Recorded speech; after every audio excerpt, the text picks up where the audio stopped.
والعاقبۃ للمتقین والصلاة والسلام والتحیۃ والاکرام علی اشرف النبیین وخاتم المرسلین وعلی آلہ واصحابہ وازواجہ وذریتہ اجمعین. قال اللہ تعالی سبحانہ فی محکم کتابہ المبین قل لا اسألکم علیہ اجرا الا المودۃ فی القربى ان اللہ وملائکتہ یصلون علی النبی یا ایہا الذین آمنوا صلوا علیہ وسلموا تسلیما. اللہم صل علی سیدنا ومولانا محمد وآلہ وبارک وسلم علیہ صلاة وسلاما علیک یا سیدی یا رسول اللہ وعلى آلك وأصحابك یا سیدی یا حبیب اللہ. ہر حمد و تعریف اللہ تبارک و تعالیٰ کے لیے ہے جو فرش زمین کا بھی مالک ہے اور عرش بری کا بھی خالق و مالک ہے. ذرے اسے نے پیدا فرمائے، ستاروں کو اس نے وجود بخشا، وحوش و طیور اس نے خلق فرمائے. کل بھی حکومت اسی کی تھی، آج بھی بادشاہی اسی کی ہے، اور کل بھی حکم اسی کا رہے گا. وہ زوراور اتنا کہ اس کے جلال کو دیکھ کر بڑے بڑے متقی صحن حرم میں رکوع و سجدوں کی منزلوں سے گزرنے والے بھی تھر تھر کانپ اٹھتے ہیں. وہ بخشنہار مہربان اور شفیق ایسا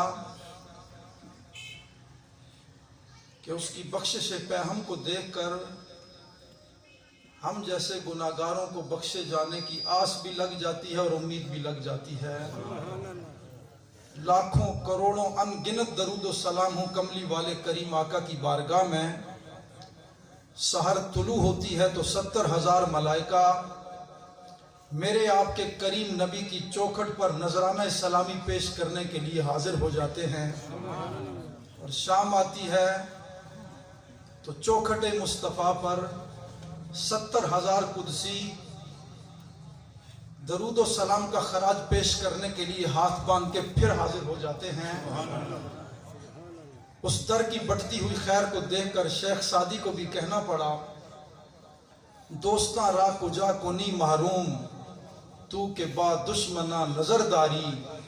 اے میرے ذرہ نواز آقا، اے میرے ذرہ پرور آقا، آپ کی تو وہ بارگاہ ہے کہ دشمن بھی آ کے یہاں سائل ہو جائے، آپ دشمن کو خالی نہیں لوٹاتے، عاشقوں کو کہاں خالی چھوڑتے. ماشاءاللہ. مختصر سی حمد و ثنا اور اپنے کریم اور رحیم آقا کی بارگاہ میں یہ محبتوں کا خراج پیش کرنے کے بعد واجب التعظیم و تکریم عالی مرتبت مشفق و مہربان واعظ خوش لسان جگر گوشہ سرکار نیروی پروردہ آغوش ولایت فضیلت الشیخ حضرت علامہ پیر محمد شمس العارفین صاحب غزنوی نیروی زیدہ مجدہ زیب سجادہ آستانہ علیہ نیریاں شریف و مشفق و مہربان سید السادات واجب التعظیم و تکریم حضرت علامہ پیر سید محمد منیر حسین شاہ صاحب سجادہ نشین آستانہ عالیہ غوثیہ نقشبندیہ نیرویہ میاں چنو سٹیج پر تشریف فرما. جید اکابر علماء ذیشان، نعت خوانان اعظام، قراء حضرات و دور و نزدیک سے تشریف لانے والے جملہ مہمانان گرامی قدر، اللہ تبارک و تعالیٰ کا جتنا بھی شکر ادا کیا جائے تھوڑا ہے کہ ہمیں اپنے مالک نے اس نبی کا امتی ہونے کا شرف عطا فرمایا جس نبی کا امتی ہونے کے لیے حضرت ابراہیم بھی دعائیں مانگتے رہے، جناب عیسیٰ بھی التجائیں کرتے رہے. سبحان اللہ.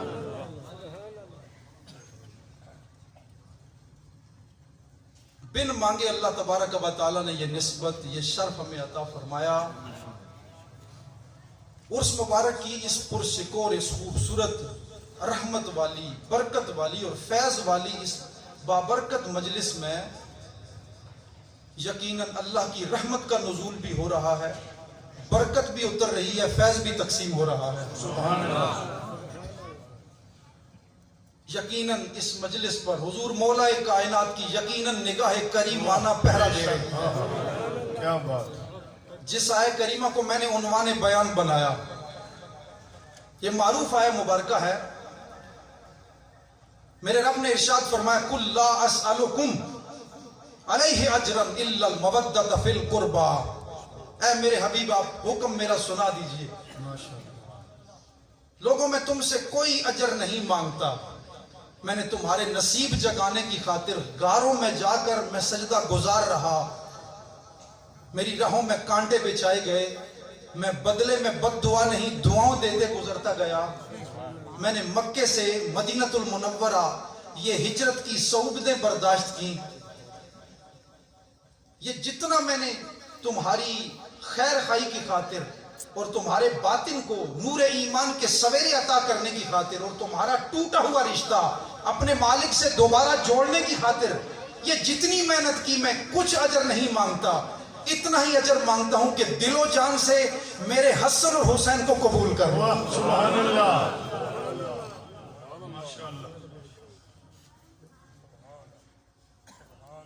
ہم اس جماعت اہل سنت سے تعلق رکھتے ہیں کہ ہم صحابہ کرام کے بھی غلام ہیں اور اہل بیت اطہار کے بھی غلام ہیں،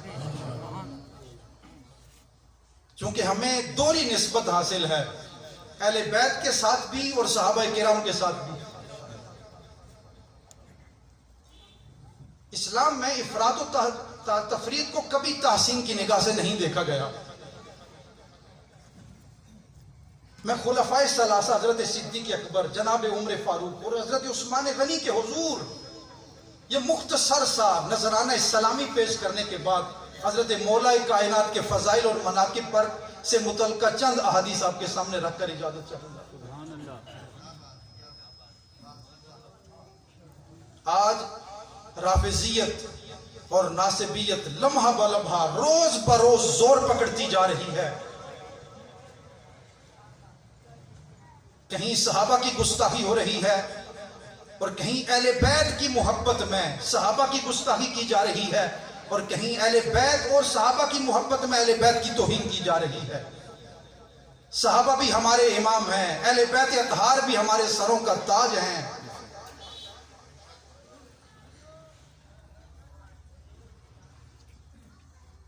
حضرت مجدد الفسانی رحمت اللہ تعالی علیہ جو سلسلہ نقشبندیہ کے سرخیل مقتدا ہیں،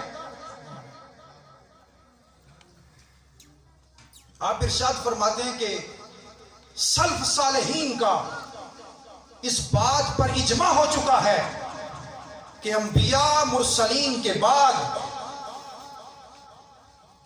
سارے نبیوں اور رسولوں کے بعد پوری نسل بنی آدم میں سب سے اگر کوئی اونچی ذات ہے تو جناب ابو بکر صدیق کی ذات ہے۔ سبحان اللہ۔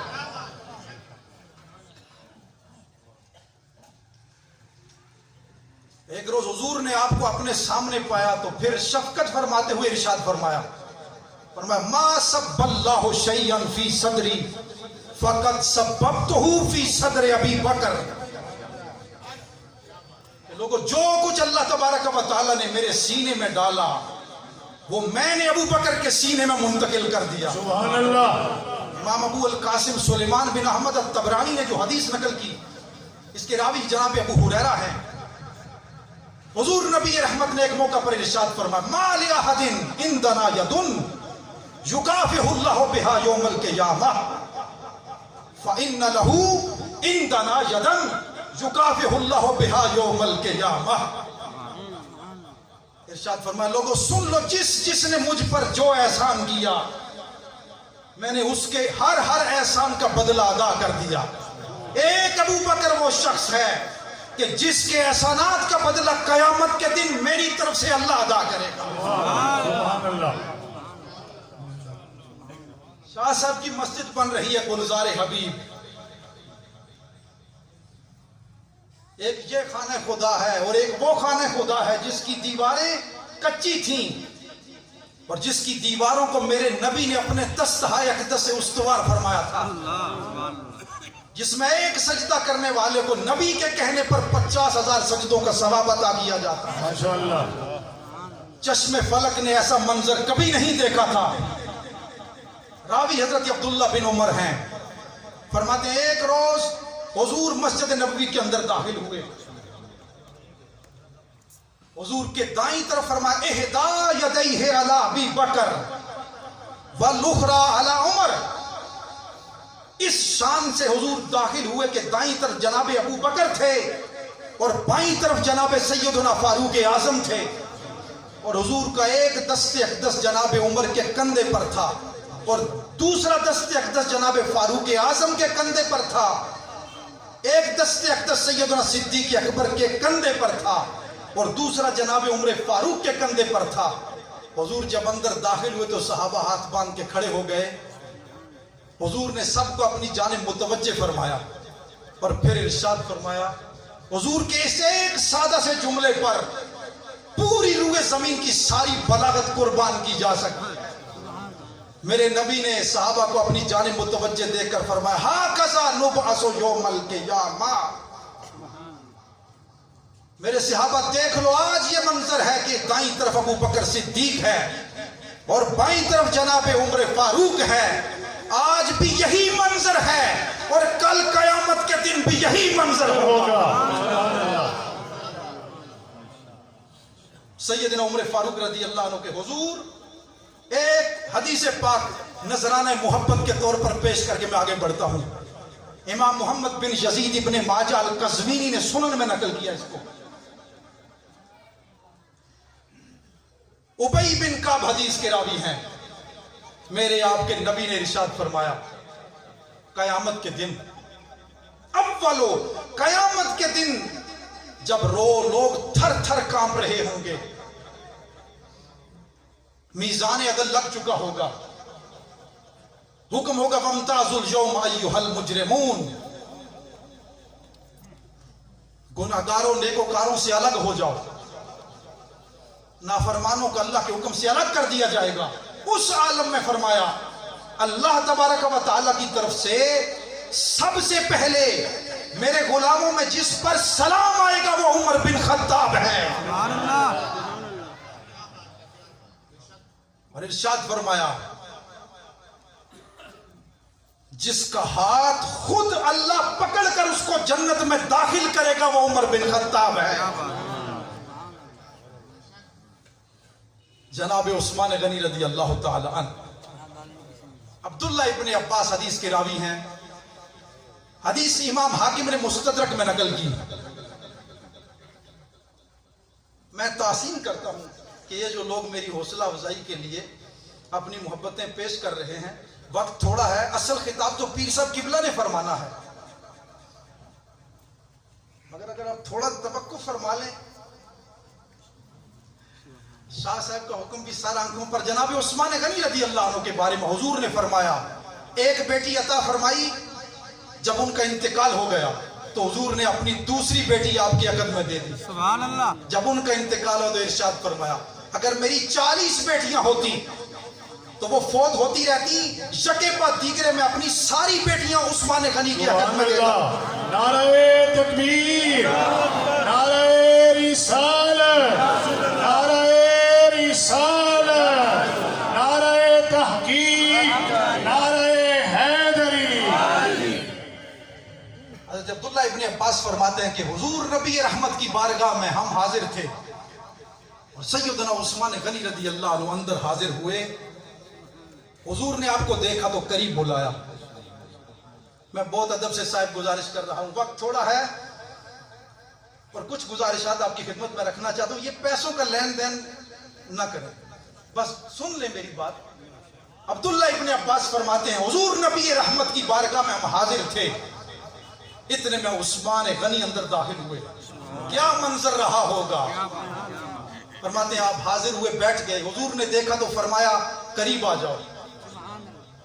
عثمان غنی حضور کی حکم کی تعمیل کرتے ہوئے اٹھے اپنی مجلس سے اور حضور کے قریب آ گئے۔ جب قریب آئے حضور نے دیکھا اور ارشاد فرمایا یا عثمان تقتل، اے عثمان تم شہید کیے جاؤ گے۔ یہ حضور کہاں خبر دے رہے ہیں؟ بیٹھے چٹائی پر ہیں مگر خبر مستقبل کی دے رہے ہیں۔ یا عثمان تقتل، تم شہید کیے جاؤ گے۔ آگے فرمایا فَتَقَعُ مِن دَمِكَ هَٰذِهِ الْآيَةِ، یہاں پر باؤ حالی علماء کی طرف متوجہ کرنا چاہتا ہوں۔ فرمایا وَأَنْتَ تَقْرَأُ سُورَةَ الْبَقَرَةِ، اس حال میں شہید کیے جاؤ گے کہ اس وقت تم قرآن کی سورہ بقرہ کی تلاوت کر رہے ہوگے۔ فرمایا فَتَقَعُ مِن دَمِكَ، تمہارا خون گرے گا۔ کہاں گرے گا؟ یہ آیت پڑھی فَسَيَكْفِيكَهُمُ اللَّهُ وَهُوَ السَّمِيعُ الْعَلِيمُ، سبحان اللہ۔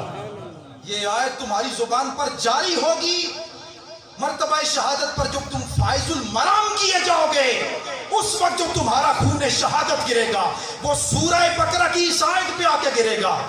پھر ارشاد فرمایا قیامت کے دن اللہ تمہیں اس شان سے اٹھائے گا کہ تمہاری مرتبت، تمہاری بلندی، تمہارے مقام رفیع کو دیکھ کر اس دن انبیاء بھی رشک کریں گے، شہداء بھی رشک کریں گے۔ سبحان اللہ، نعرہ تکبیر، نعرہ رسالت، نعرہ تحقیق، نعرہ حیدری۔ مولا علی، کیا بات! اقبال نے ان ہستیوں کے حضور کس انداز میں نذرانہ محبت پیش کیا۔ میں نے ربائی بہت پہلے پڑھی تھی، آج پھر یاد آئی۔ ربائی ہے 4 کلیاں، 4 مصرے ہیں اور چاروں کے اندر حضرت ابو بکر صدیق، عمر فاروق، عثمان غنی اور جناب مولا علی کا تذکرہ ہے۔ اقبال کہتا ہے کبھی تنہائی کوہ دمن عشق، کبھی تنہائی کوہ دمن عشق، غار سور کہ حضور تھے اور حضور کے قرب میں جناب ابو بکر صدیق تھے۔ سبحان اللہ۔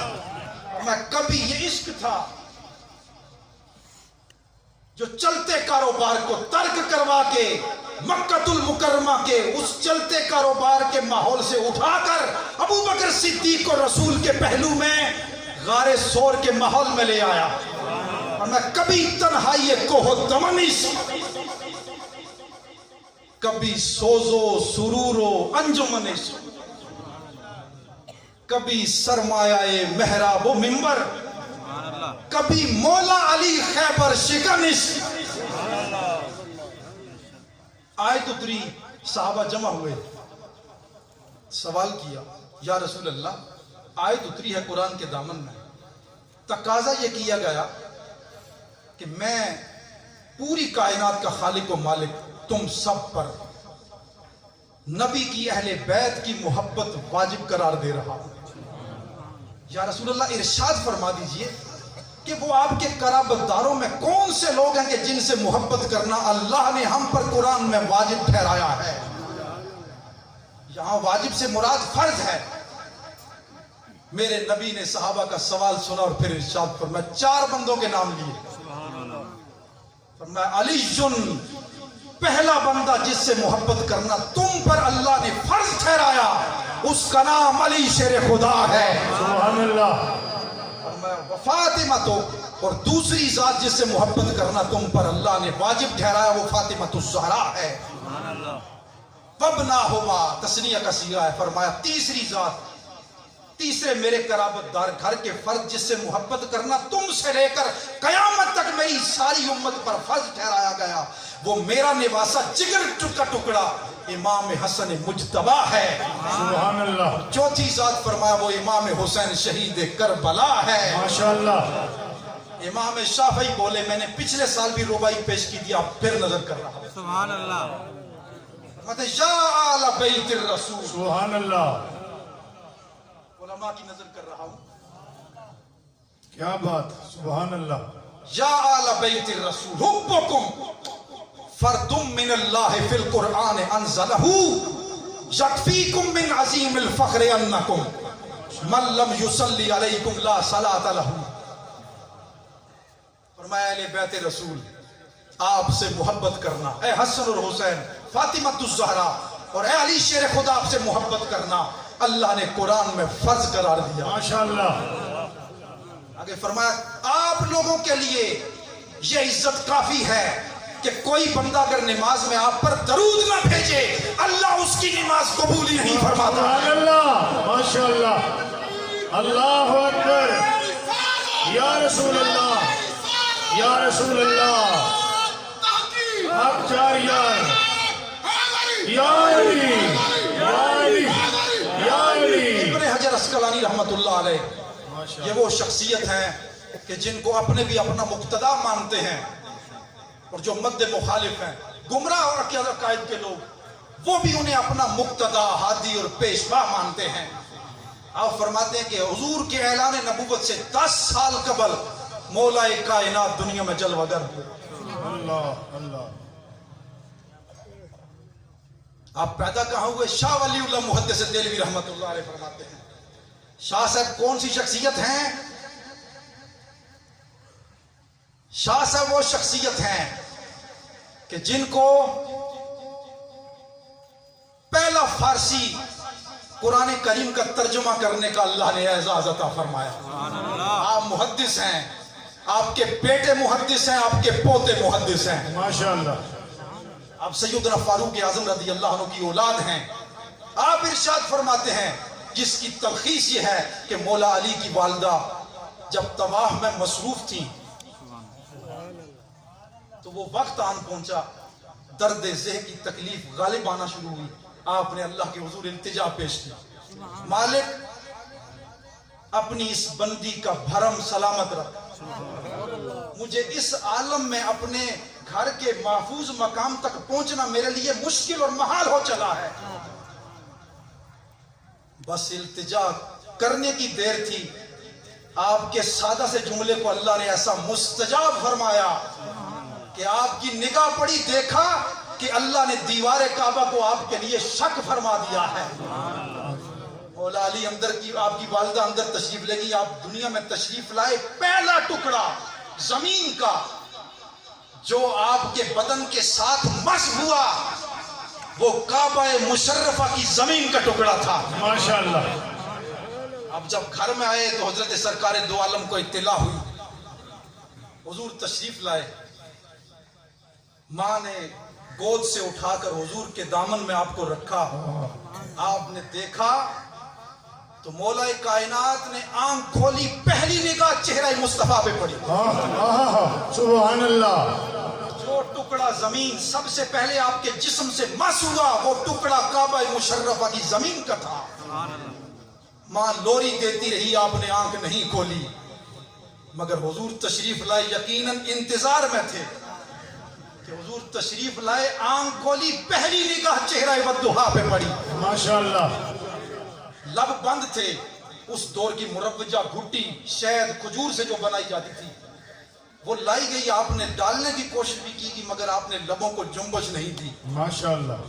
آنکھ کھولی تو حضور نے مسکرا کے دیکھا تو آپ نے لب کھول دیے. لب کھولے تو آپ نے کھجور کی گھٹی نہیں دی, پہلی خوراک جو آپ کے حلق سے آپ کے شکم میں اتری وہ لعاب دہن مصطفیٰ. سبحان اللہ. ماشاءاللہ. ایک روایت میں 7 سال کی عمر تھی, دوسری روایت میں 10 سال کی عمر تھی. حضور نے کوئی صفا پر اعلان نبوت فرمایا. سوموار کا دن ہے. امام ترمذی فرماتے ہیں جس کے راوی حضرت عبداللہ ابن عباس ہیں, آپ فرماتے ہیں بعث النبی صلی اللہ علیہ وسلم یوم الثلاثاء, اللہ کے نبی نے اعلان نبوت حضور کی بعثت یہ سوموار کے دن ہوئی. اور مولا علی کے بارے میں فرمایا سوموار کے دن حضور نے اعلان نبوت فرمایا, اور مولا کائنات نے منگل کے دن حضور کی ابتدا میں نماز ادا فرمائی. چند حدیث آپ کی خدمت میں رکھ کے جا رہا ہوں. سبحان اللہ. حضور نے ایک روزہ آپ کو دیکھا, پھر ارشاد فرمایا. حضور معراج پہ تشریف لے گئے, حضرت مولا علی کی بہن کے گھر میں تھے, ام ہانی کے گھر میں. حضور تشریف لائے, ایک روز ام ہانی کے گھر میں, فرمایا کھانے کے لیے کچھ ہے؟ تو انہوں نے عرض کیا یا رسول اللہ ہمارے گھر میں کوئی چیز کھانے کے لیے نہیں، بس روٹی کے سخت خشک ٹکڑے ہیں، ان کے علاوہ کوئی چیز نہیں۔ حضور نے فرمایا سالن ہے؟ عرض کی یا رسول اللہ سالن بھی نہیں ہے۔ حضور نے تشفی فرمانے کے لیے، ان کا دل رکھنے کے لیے فرمایا آپ کے گھر میں سرکہ ہے؟ اللہ اللہ میں نے عرض کی یا رسول اللہ سرکہ ہے۔ آپ نے ارشاد فرمایا وہ خشک روٹی کے ٹکڑے لے آؤ اور سرکہ بھی لے آؤ، اور توڑ کے جب توڑنے لگے تو آواز آ رہی تھی، سرکہ پیالی میں ڈالا گیا تو اس میں وہ خشک روٹی کا ٹکڑا بھگو کے حضور جب کھانے تناول فرمانے لگے تو حضرت ام ہانی سامنے تھی، مگر اندر ایک احساس شرمندگی بھی تھا کہ حضور تشریف لائے، خدمت کی سعادت نہیں مل سکی، مگر حضور نے جب ان کو اپنی جانب متوجہ پایا تو ارشاد فرمایا ان کا دل رکھنے کے لیے آپ نے ارشاد فرمایا ام ہانی جس گھر کے اندر سرکہ موجود ہو وہ صاحب خانہ یقین کر لے کہ اس کا گھر سالن سے خالی نہیں ہے۔ اللہ اللہ اللہ کیا بات، انہی کے گھر سے حضور معراج کے لیے تشریف لے گئے۔ جب واپس آئے تو حضور نے فرمایا ان اللہ تعالی اوحا علیہ، معراج کی شب اللہ نے مجھ پر وحی فرمائی، فی علی جن، سبحان اللہ، معراج کی رات اللہ نے مجھ پر وحی فرمائی، کس کے بارے میں؟ علی المرتضیٰ کے بارے میں۔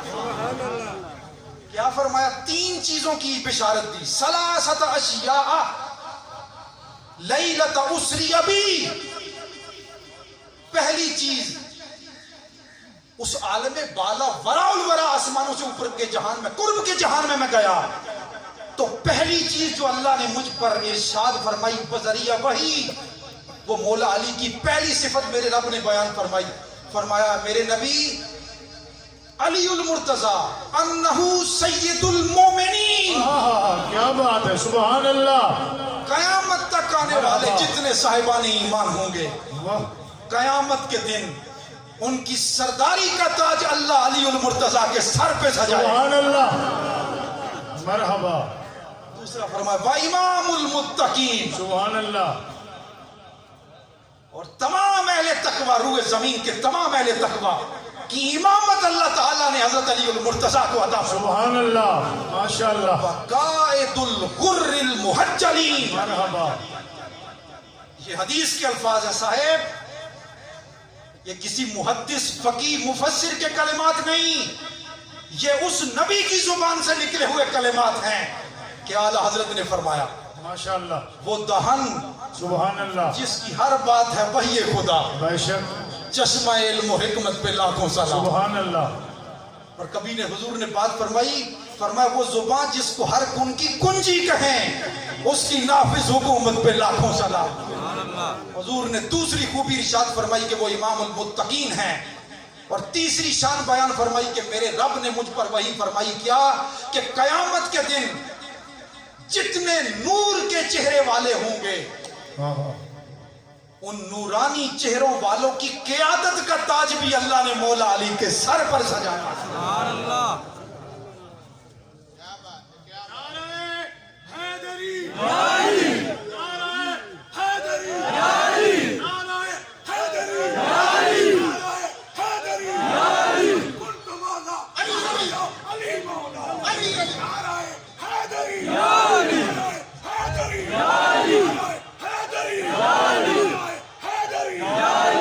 شاہ صاحب نے حکم فرمایا حدیث کا پورا متن پڑھا جائے۔ ان عبداللہ ابن عقیم، این کے ساتھ عقیم، قال رسول اللہ ان اللہ تعالی مرحبا، اوحا الیہ فی علی ثلاثۃ اشیاء لیلۃ اسری بی انہ سید المؤمنین و امام المتقین و قائد الغر المحجلین۔ یہ فضیلت کے کس درجے پر ہے ہجرت کی؟ حضور نے امانتیں سپرد کی، فرمایا یہ میری امانتیں سپرد کر رہا ہوں، تمہیں امین بنا رہا ہوں، تقسیم کر کے مدینے میں تم نے آ کے مجھ سے ملنا ہے۔ پیر صاحب بڑی اچھی توجیہ فرماتے علم الیقین، عین الیقین اور حق الیقین کے عنوان پر۔ تو تو فرماتے ہیں کہ مولا علی امانتیں تقسیم کر کے حکم رسالت کی تعمیل کرتے ہوئے جب مکہ المکرمہ کی سے چھوڑ کر گھاٹیوں سنگلاخ وادیوں سے گزرتے ہوئے پیدل پا پیادہ جب مدینہ المنور آئے تو حضور سین مسجد نبوی میں جلوہ فرماتے ہیں۔ حضرت مولا علی کے پاؤں میں ورم تھا، پاؤں پر چھالے آبلہ پڑ چکے تھے۔ آبلہ سمجھتے ہیں جس میں پانی آ جاتا ہے، وہ سفید ابل جاتی ہے، جگہ ابر آتی ہے، تو اس کی درد، اس کی شدت بہت تکلیف دہ ہوتی ہے۔ آپ تشریف لائے تو آپ نے مولا علی کو جب اس عالم میں دیکھا تو حضور کی چشمان اقدس سے آنسو گرنے لگے۔ پھر ایک موقع پر فرمایا علی منی وانا من علی، حسن کو دیکھا تو فرمایا حسن منی وانا من الحسن، حسین کو دیکھا فرمایا حسین منی وانا من الحسین، فاطمہ کو دیکھا فاطمہ تو منی وانا من الفاطمہ، علی کو دیکھا تو فرمایا علی منی وانا من علی۔ اس ساری تلخیص، اس کی اس تمام کلمات طیبات کا خلاصہ یہ ہے کہ علی مجھ سے ہے، میں علی سے ہوں، حسن اور حسین مجھ سے ہیں، میں ان سے ہوں، فاطمہ میرے جگر کا ٹکڑا، یہ مجھ سے ہے، میں اس سے۔ سبحان اللہ، سبحان اللہ۔ حضور نے سلسلہ مواخات کیا، مہاجرین کو انصار کا، انصار کو مہاجرین کا بھائی بنایا، رشتے قائم ہو گئے، کوئی بندہ بچا نہیں۔ علی المرتضیٰ چٹائی پر، سادہ چٹائی پر بیٹھ کر رو رہے ہیں، کملی والے تشریف لاتے ہیں، علی المرتضیٰ کی آنکھوں میں بہتے آنسو دیکھ کر حضور نے استفسار فرمایا یا علی کیوں رو رہے ہو، کیوں مغموم ہو؟ عرض کیا یا رسول اللہ کوئی انصاری بچا ہی نہیں جسے اس مہاجر ہجرت کرنے والے کا بھائی بنایا جاتا۔ ارشاد فرمایا یا علی انت اخی فی الدنیا والآخرہ۔ سبحان اللہ۔ ان کا رشتہ تو یہاں تک ایک دوسرے کے بھائی ہیں، یہاں اشکال پیدا ہو رہا ہے کیا صحابہ اس دنیا کے بھائی ہیں؟ اگلی وہ حدیث میں پیش کر رہا ہوں، اس کے ثبوت کے طور پر تعویل کرتے ہوئے حضرت عمر بن خطاب حدیث کے راوی اور سمیتوں کے الفاظ ہیں، مولا کائنات نے ارشاد فرمایا، میں نے اللہ کے نبی کو فرماتے ہوئے سنا کل نسب و سبب ینقطع یوم القیامہ الا ما کان من سببی و نسبی۔ فرمایا لوگوں قیامت کے دن سارے حسب و نسب ختم ہو جائیں گے، مرحبا۔ سب رشتے منقطع ہو جائیں گے، قیامت کے دن اگر کسی کا حسب و نسب قائم رہے گا فقط محمد مصطفیٰ کا رہے گا۔ کیا بات ہے، کیا بات، اللہ اکبر، یا رسول اللہ۔ نبی پاک نے فرمایا انت اخی فی الدنیا والآخرہ، اے علی تو غم نہ کر کہ تیرے لیے کوئی بھائی بچا نہیں۔ اللہ اللہ۔ فرمایا تو میرا بھائی ہے اس دنیا میں بھی اس دنیا میں بھی۔ صاحب باتیں تو بڑھ جائیں گی بہت زیادہ، سبحان اللہ۔ دامن وقت میں گنجائش بھی نہیں، میں نے گھڑی پر ٹائم لگایا تھا 34 منٹ ہونے لگ چلے ہیں، کوشش کی جائے گی کہ 10 منٹ میں بات مکمل کی جائے۔ یہ علمی باتیں ہیں صاحب، یہ خونے جگر لگا ہے تب ازبر ہوئی ہے، میں پھر جملہ کاٹ رہا ہوں، اور خونے جگر نہیں لگا، یہ کوشش سے نہیں یاد ہوئی، یہ ان کی توجہ مہربانی اور کرم سے یاد ہوئی۔ کیا بات، کیا بات ہے، جاری رہے گا، جاری رہے گا۔ ایک بندہ چکور کا گوشت بھون کر حضور کی خدمت میں لایا، ترمذی کی حدیث ہے، انس بن مالک حدیث کے راوی، سبحان اللہ۔ خدمت میں لایا تو حضور نے فرمایا رکھ دو، تمہارا تحفہ قبول ہو گیا۔ مسکرایا ہوگا جب حضور نے وہ چکور کا گوشت سامنے رکھا، تشتری رکھی، دعا کے لیے ہاتھ اٹھائے، اللہم اتنی بأحب خلقک الیک یاکل معی ھذا الطیر فجاء علی فاکل معہ۔ اے مالک اس بندے کو بھیج تو تیری مخلوق میں تیرا پسندیدہ ترین بندہ ہے، تاکہ وہ بھی یہ گوشت کھائے اور تیرا نبی بھی یہ گوشت کھائے۔ مرحبا، مرحبا۔ انس بن مالک فرماتے ہیں ادھر دعائے رسول مکمل ہوئی، ادھر کاشان نبوت سے مولا علی اندر داخل ہوئے۔ سبحان اللہ، حق علی، مولا علی۔ دسترخوان پر، رسول کے دسترخوان پر ایک طرف اس گوشت کو مولا علی تناول فرما رہے تھے، دوسری طرف حضرت نبی دو عالم تناول فرما رہے۔ علماء حقہ نے، علماء اہل سنت نے اس سے نتیجہ نکالتے تعویل کرتے ہوئے خوبصورت اپنے عمل کو اس کے ساتھ مربوط کیا ہے، کہا کھانا سامنے رکھ کر دعا کرنا بدعت نہیں، اس کی یہ اصل ہے، کہ کھانا سامنے رکھ کر دعا کی جائے تو یہ بدعت نہیں، یہ کملی والے کی سنت ہے، اور اس کھانے کو کھانا علی کی بھی سنت ہے، نبی کی بھی سنت ہے۔ سبحان اللہ، سبحان اللہ۔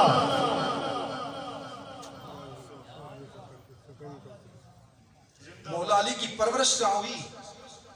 حضور دنیا میں تشریف لائے تو در یتیم تھے، میں علماء کی نظر کر رہا ہوں، اور حضور تشریف لائے تو در یتیم تھے۔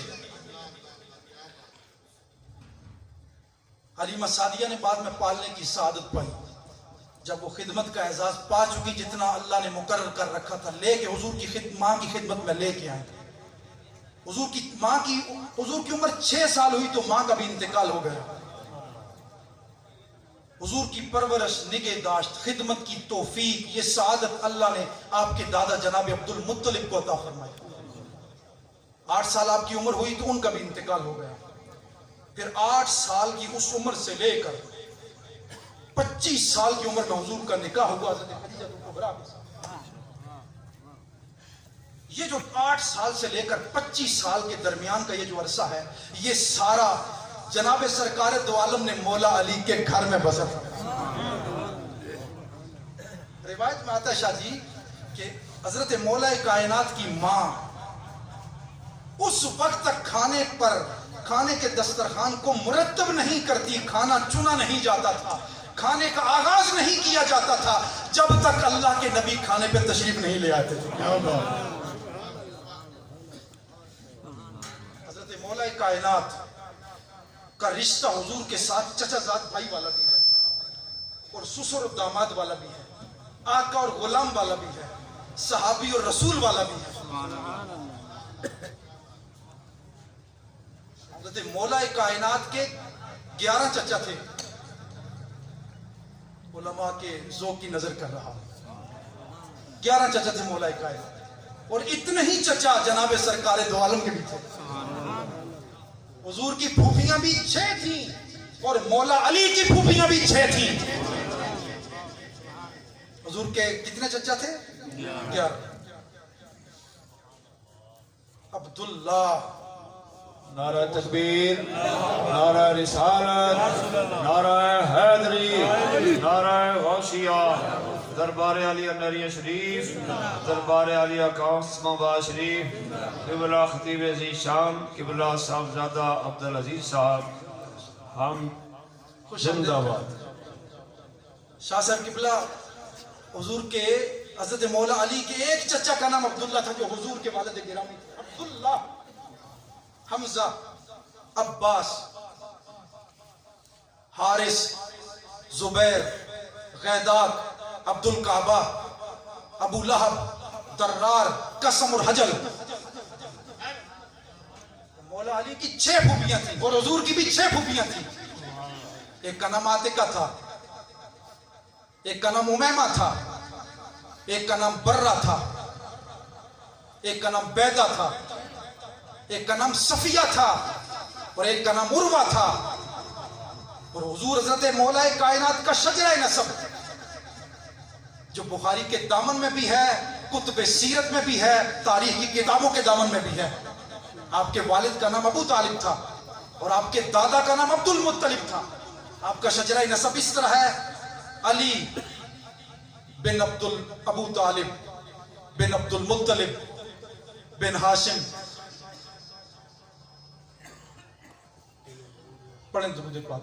اللہم صلی علی سیدنا و مولانا محمد وعلا آل سیدنا و مولانا محمد مبارک وسلم وسلم علیہ الصلاة والسلام علیکہ یا شاہ صاحب نے فرمایا کہ ابو جہل کو رسول کا چچا کہا جاتا ہے۔ یہ حقیقت میں بہت بڑی بددیانتی اور خیانت ہے۔ اس کا حضور کے نسب کے ساتھ کوئی واسطہ نہیں تھا، وہ خاندان بنو مخزوم سے تعلق رکھتا تھا۔ یہ جن کا مطالعہ کمزور تھا، یہ جن کا تعلق صرف دید کے ساتھ نہیں تھا، شنید کے ساتھ تھا، جو سنی سنائی بات، کچی بات آگے منتقل کرنے کے دھنی تھے، یہ انہوں نے اس بات کا پرچار کیا۔ حقیقت کے ساتھ اس کا کوئی تعلق نہیں ہے۔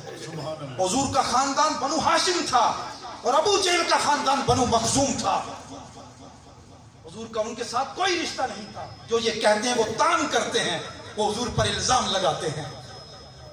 حضور کے یہ چچا تھے جو حضرت مولا علی کے چچا تھے، حضرت ابو طالب کے بارے میں، جناب ابو طالب کے بارے میں آپ کے اسلام لانے کے حوالے سے تحفظات ہیں۔ اہل سنت میں بھی ایک طبقہ ہے جو آپ کے مسلمان ہونے کا دعوے دار ہے، مگر جمہور اہل سنت اس پر خاموشی اختیار کرتے ہیں۔ یہ مقام ادب ہے، مقام تحقیق نہیں ہے۔ ویری گڈ، سبحان اللہ، یہ ہماری ضروریات دین میں سے نہیں ہے۔ سبحان وہ اللہ، اسلام لائے یا نہیں لائے، اس کو موضوع سخن بنانا یہ ضیاء وقت بھی ہے اور ایمان کے لٹ جانے کا اس میں احتمال اور خطرہ بھی ہے۔ بے شک بے شک، زندہ باد، ان کا احترام کرنا ہم پر زندہ لازم ہے۔ باد، زندہ باد۔ اسلام لائے یا نہیں حضرت لائے یہ ان پیر کا عماد معاملہ ہے۔ الدین صاحب، یہ رب کا معاملہ ہے۔ حضرت پیر عماد الدین صاحب، آستانہ علیہ نیریاں شریف، آستانہ علیہ نیریاں شریف، حضرت خواجہ پیر غلام محی الدین غزنوی رحمت اللہ علیہ۔ شاہ صاحب نے حکم فرمایا تھا 1.25 گھنٹہ خطاب کرنا۔ صاحب میں اتنا تو نہیں بول سکتا، یہ بڑی، میں پہلے بھی جسارت کر چکا ہوں اور بڑے میں نے تندہی، بڑے تیز لہجے میں کلام کیا ہے۔ یہ ویسے آداب خطابت ہیں بھی نہیں ہے، اور صاحب میں خطیب ہوں بھی نہیں۔ ہمیں کوئی کسب اور محنت پر بھروسہ نہیں، ہمیں تو فقط ان کے کرم پر بھروسہ ہے۔ واہ واہ، کیا بات، تیری نگاہ ناز سے دونوں مراد پا گئے، واہ، عقل غیاب و جستجو، عشق حضور و اضطراب۔ مولا علی اپنے چچا مولا علی کے والد حضرت جناب ابو طالب اعلی حضرت نے بھی جو کہا اور حضور ضیاء الامت نے جو لکھا، اور مفسر شہیر محدث کبیر غلام رسول سعیدی صاحب نے بھی بڑا خوبصورت، اس میں آپ نے ایک خوبصورت نظریہ دیا ہے جسے پڑھ کر یہی سمجھ آتی ہے کہ انسان کو اس معاملے پر خاموشی اختیار کرنی چاہیے۔ کہیں بار بار اس کو موضوع سخن اگر بنایا گیا تو ممکن ہے کہ رسول کے دل اقدس پر کہیں تکلیف نہ گزر جائے، اور میرے رب نے فرمایا ان الذین یؤذون اللہ ورسولہ لعنہم اللہ فی الدنیا والآخرہ۔ ضروریات دین میں سے نہیں ہے، ان کو موضوع سخن نہیں بنا سکتے۔ جناب ابو طالب کے ساتھ حضور بچپنے میں، روایت میں آتا ہے مقام ذل مجاز میں تشریف لے گئے۔ بس ایک یہ واقعہ اور ایک حضرت مولا علی کا واقعہ، سبحان اللہ، اور دونوں کا تعلق ٹھوکر کے ساتھ ہے، دونوں کا تعلق قدم کی کرامت اور اعجاز کے ساتھ ہے۔ ایک جو پیش کر رہا ہوں اس میں قدم نبوت کی ٹھوکر کا اعجاز سمجھیں، اور دوسرا جو میں بعد میں پیش کروں گا وہ مولا علی کے قدم کی ٹھوکر کی کرامت سمجھیں۔ اقبال نے کہا دو نیم ان کی ٹھوکر سے صحرا و دریا، دو نیم ان کی ٹھوکر سے صحرا و دریا، سمٹ کر پہاڑ ان کی رہبت سے رائی۔ اعلی حضرت بولے کھائی قرآن خاک گزر کی قسم، کھائی قرآن خاک گزر کی قسم، اس کفے پا کی حرمت پہ لاکھوں سلام۔ حضور نبی رحمت کے قدم کا اعجاز کی ایک جھلک آپ کے سامنے رکھنا چاہتا ہوں۔ جناب ابو ہریرہ کیا فرماتے ہیں؟ آپ فرماتے ہیں ان النبی صلی اللہ علیہ وسلم کان اذا مشى علی الصخر غاصت قدماؤ فیہ وصغرت۔